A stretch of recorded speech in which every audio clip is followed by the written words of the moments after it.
It's undeniable that the Republican health care bill is cruel and unusual.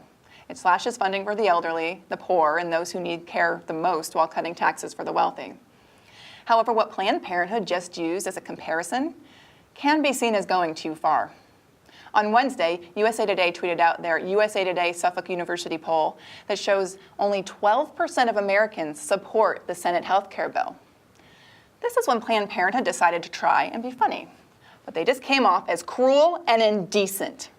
They quote retweeted the poll and said something so cruel, yet entirely accurate. They tweeted, "Things more popular than the Senate health care plan: Planned Parenthood, Medicaid, abortion, actual health care, and Nickelback." I mean, wow. Nickelback? There really isn't anything much worse than that. Nickelback is like when music went on a bender and had too much whiskey and decided, hey, I'll try this. It's almost rock, but it's not really rock. It's faux rock. It's frock. Nickelback's music shouldn't be used in comparison to anything. Well, maybe Trump, or that burning sensation when you pee. But here's the thing. Yes, the GOP healthcare bill is, in fact, it is far worse than Nickelback. And to quote former President Obama, "It's a massive transfer of wealth from middle-class and poor families to the richest people in America. It hands enormous tax cuts to the rich and to drug and insurance industries, paid for by cutting health care for everybody else.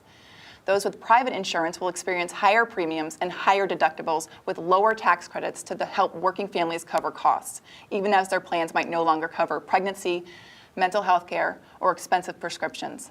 Discrimination based on pre-existing conditions could become the norm again. Millions of families will lose coverage entirely. Simply put, if there's a chance you might get sick, get old, or start a family, this bill will do you harm. And small tweaks over the course of the next couple weeks under the guise of making these bills easier to stomach cannot change the fundamental meanness at the core of this legislation." And if you haven't caught on by now, I'm joking about Nickelback. I don't like them personally, but sure, some people might. Good on them for an interesting taste in music. What isn't a joke is this horrific healthcare bill. If you haven't already, call your senators and let them know they better vote against it for the sake of all of us. Tax breaks to the wealthy are not going to keep us healthy. I'm Sarah Wood with Content News, news for those who want to be properly informed.